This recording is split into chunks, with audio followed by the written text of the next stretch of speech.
নমস্কাৰ বন্ধু বান্ধৱীসকল, এছ কে jobs update চেনেলটোলৈ পুনৰবাৰ আপোনালোকক স্বাগতম জনাইছোঁ। আহিছে ভাল খবৰ।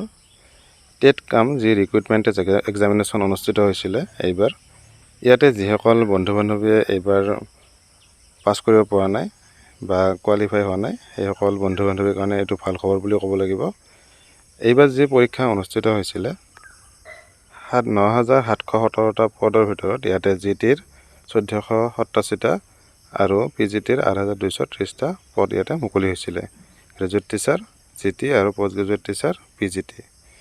তো এই যিখিনি পদ আছিলে, এই পদখিনি শিক্ষামন্ত্ৰীয়ে যি ঘোষণা কৰিছে সেইমতে ইয়াতে গোটেইখিনি পদ এতিয়ালৈকে ফিল আপ হোৱা নাই। মানে যি ন্যূনতম কাট অফ মাৰ্ক আছে সেইসকলৰ তাত কিছুমানে মাইনাছতো পাইছে বা তাতকৈ কমতো পাইছে। সেইকাৰণে এই যিখিনি পদ ৰৈ গৈছে 1,352টা, ইয়াৰ ওপৰত শিক্ষামন্ত্ৰীয়ে এটা মন্তব্য আগবঢ়াইছে, সেইটো মই আপোনালোকক শুনাই আছোঁ। ভিডিঅ'টোৰ শেষলৈকে আপোনালোকে চাই থাকিব। তো আপোনালোকে যদি পাছ কৰা নাই আপোনালোকে চিন্তা কৰিব নালাগে, এতিয়া নতুনকৈ আকৌ এপ্লাই চলিব, আপোনালোকে এইখিনি পদত এপ্লাই কৰিব পাৰিব। তো যদি কিবা জানিব লগা থাকে তেতিয়াহ'লে কমেণ্ট কৰিব।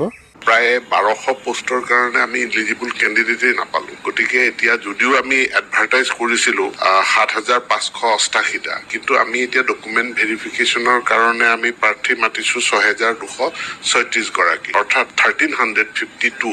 সেইখিনি পোষ্ট ভেকেণ্ট ৰখিয়ে গ'ল। সেইখিনি আমি পুনৰ তাৰ বিজ্ঞাপন প্ৰকাশ কৰিব লাগিব। প্ৰায় 1200 পোষ্টৰ কাৰণে আমি ইলিজিবল কেণ্ডিডেটেই নাপালোঁ। গতিকে এতিয়া যদিও আমি এডভাৰটাইজ কৰিছিলোঁ 7,588টা, কিন্তু আমি এতিয়া ডকুমেণ্ট ভেৰিফিকেশ্যনৰ কাৰণে আমি প্ৰাৰ্থী মাতিছোঁ 6,236 গৰাকী, অৰ্থাৎ 1,352। সেইখিনি পোষ্ট ভেকেণ্ট ৰখিয়ে গ'ল। সেইখিনি আমি পুনৰ তাৰ বিজ্ঞাপন প্ৰকাশ কৰিব লাগিব। ভিডিঅ'টোত ইমানখিনি আছিলে। আপোনাৰ দিনটো শুভ হওক। ধন্যবাদ। জয় অসম।